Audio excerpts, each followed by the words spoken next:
So naaday tayo Yamaha Aerox 155 dire karon mga boss. So ang atong buhaton ani karon mga boss is magpapalit tayo ng rear shock na mas madiin kulay red mga boss. Gusto kasi ng may-ari mga boss na papalitan niya ng mas madiin ng konti yung motor niya para din malapit sa chicks daw.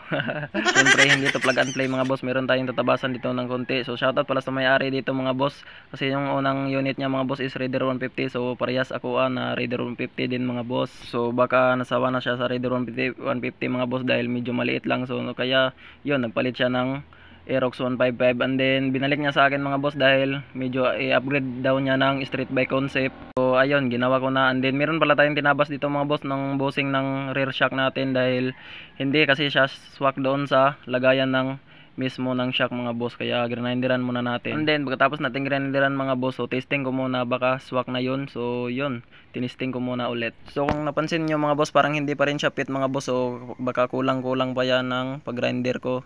So testing ko muna. So ayan mga boss, dahil nakuha ko lang ng pagdiskarte mga boss, so nilagay ko muna yung tornilyo sa babaw mga boss. So isusunod ko na din yung tornilyo sa ilalim. Let's go. Syempre fit na fit yung pagtabas natin sa shock niya mga boss. So syempre hindi na natin kalimutan ikabit yung tornilyo niya sa ilalim. O diba, napakadiin ng Aerox 155 mga boss. So soon baka soon mga boss makamotor din tayo ng katulad dito mga boss na sobrang ganda. So budget may lang pero napakadiin tingnan mga boss, parang yayamanin na yung pisa. So ito na pala yung itsura ng Aerox niya mga boss. So di ba sobrang diin tingnan. So stock pa yung mags niya mga boss pero baka son.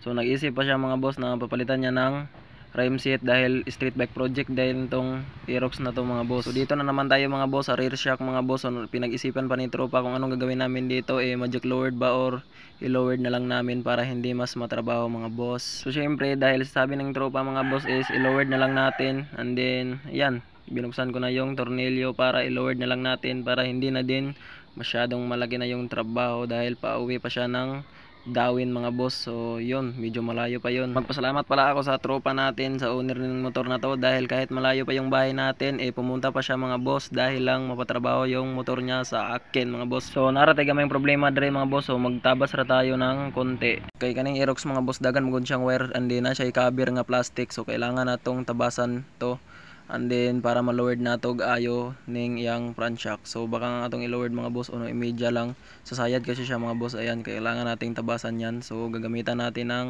pang porting. Siyempre mga boss, di na nato dugayon. So ako nang isugdan. So di na ta magproblema na mga boss kay naa na tay gigay diha. So ako nang gitagisan og kutsilyo kay wala tay ball pen.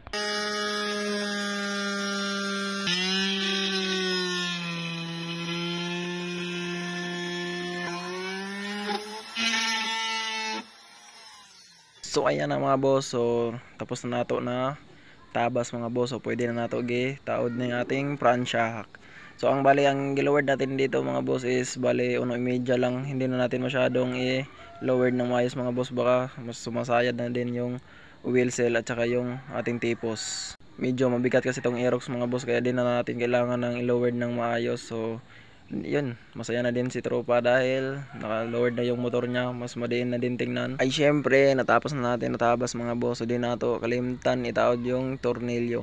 So bali ang ibutang na natong tornilyo ana mga boss is isa lang dahil di pwedeng dalawa. Siguro kabalo na mo ana mga boss sa pag-lowered ng Aerox at saka sa mga wave. So di talaga pwede ikabit yung dalawang tornilyo mga boss. So dapat isa lang. So ako na din gisunod og taod ning ligid sa tubangan mga boss. So ako mo nang ligwatan ning caliper na to kay medyo nipaak na siya. So dili na fit yung medyo dis natin. So yun, balik muna natin. Salpa ka na. Kitang kita nyo naman mga boss, medyo lisod jud itaw ning ligid sa Aerox kay medyo malaki at mabigat din ng konti. So nadali-dali na din akong tao ding front fender mga boss kay ganahan natin ni tropa na ma-taste ride yung motor niya. Yun mga boss, salamat pala sa inyong paglantaw mga boss. So huwag niyo kalimutan i-share yung ating video mga boss, and then bago matapos yung ating video na to mga boss, di natin kalimutan i-montage.